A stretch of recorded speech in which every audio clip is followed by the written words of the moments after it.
What's up guys? For today's video, ikukwento ko sa inyo ang mga kaganapan sa halos 2 linggo na pag-dry dock ng aming barko.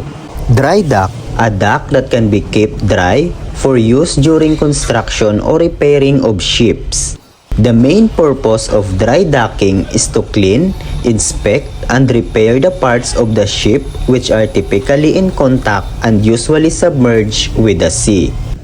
Bago mag-dry dock, nag-prepare na kami ng mga kakailanganin at mga dapat gawin sa dry docking.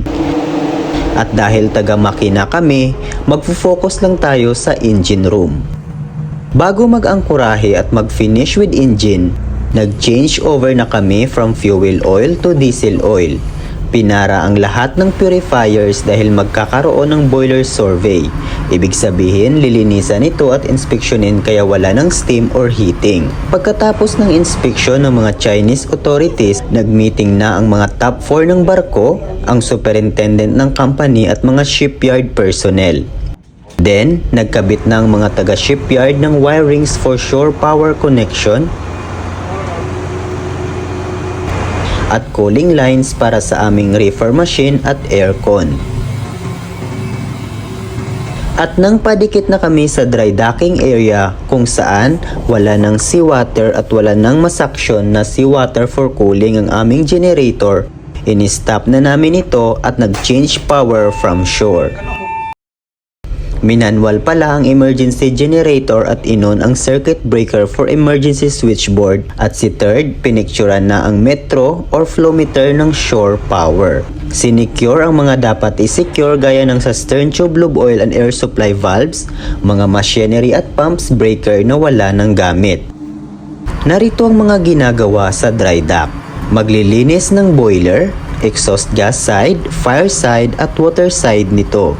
Pinara ang burner breaker, boiler feed pump, tinanggalan ng steam at nag-blow down ng tubig. After ma-cool down, binuksan na ang mga manhole cover ng exhaust gas side sa baba at taas. Tinanggal ang buong burner assembly para sa fire side cleaning at ang manhole sa outlet nito. Binuksan na rin ang sa water side.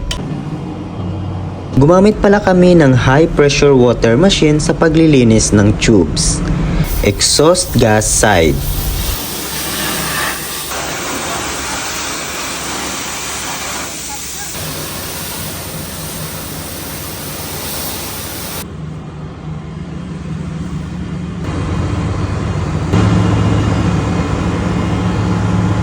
Fire side.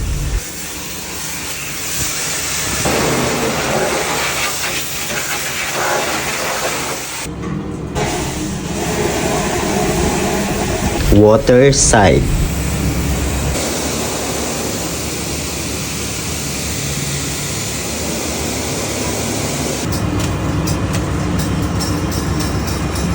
Tinanggal na rin ng mga taga-shipyard ang mga boiler mountings gaya ng safety valves, main steam valve, water feed valves, water column valves, surface and bottom blowdown valves at iba pa. Naglinis rin ng mga tangke, ang fuel oil settling tank, fuel oil service tank, at sludge tank. Oo nga pala, bago pa man kami makarating sa dry dockan, transfer na ang mga laman nito sa tamang kalalagyan.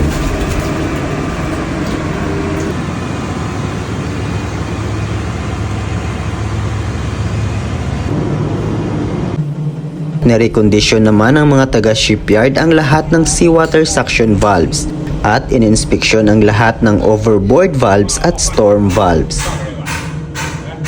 Pinaklas na rin nila ang mga minarkahan naming leaking pipes at dinala sa kanilang workshop para mag-fabricate ng bagong pipes. May mga sumampang makers technician at service engineers para sa update ng aming main engine at SCR or selective catalytic reduction. In-inspeksyon din nila ang main engine turbocharger. May mga dumating ring mga stores at spares. Sumampa rin ang taga-class para sa survey, kaya lahat ng mga safety equipments at appliances ay pinatesting gaya ng operation, alarms at activations ng OWS, sewage treatment plant, waste oil incinerator, emergency steering gear, emergency generator, main engine and generator alarms, manual call points, hyper mist, CO2, smoke, flame and heat detectors, fire damper, ventilation fans, quick closing valves at emergency stop switches. Also the stern tube bearings. Nilinis na rin namin ang mga condensers, heaters, at coolers.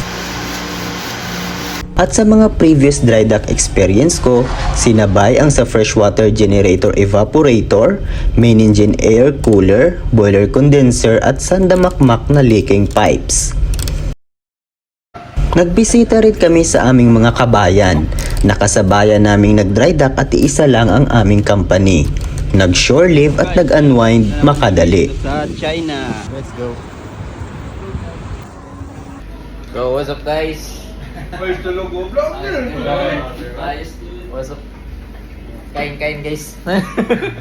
Habang ang mga taga-deck naman ay nagmo-monitor rin sa mga taga-shipyard personnel sa pagpintura ng ship's hull, cargo holds, inspeksyon ng propeller, rudder, anchors at iba pa. At pagkatapos naming malinisan ang boiler at maibalik ng mga taga-shipyard ang mga boiler mountings, ang new calibrated safety valves at steam pressure gauge, tinakpan na namin ang manhole with new gaskets. At binalik sa normal operation ang boiler. Pinatakbo ang boiler feed pump hanggang sa mawala ang low level alarm. Then, finire ang boiler burner side. Nasa manual pala ang tamang start-stop intervals hanggat makabuild up ng steam pressure. Kinalibrate ang level transmitters at tinest ang lahat ng safety devices. At pagkatapos ma-confirm na in good working condition lahat, nag-popping test na kami ng safety valves kasama ang class surveyor at shipyard personnel.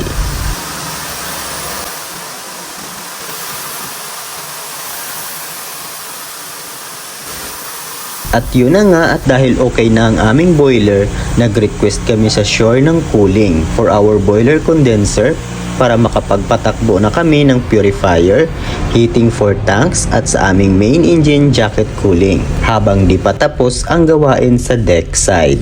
At bago mag-flooding o pagkarga muli ng seawater sa dry dock area, bumaba kami at nagpicture-picture sa may propeller side. At dumating na nga ang araw na kami ay tapos na at nagpa-flooding na.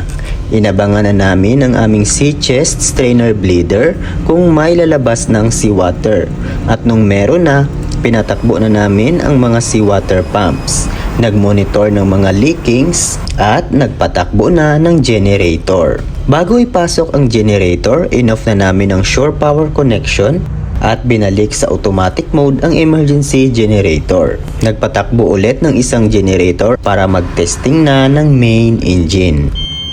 Binalik sa dati ang mga ginalaw at pinara noong nagsimula pa lang.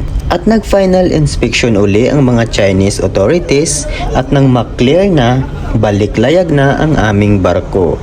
That's all guys. Thank you so much for watching.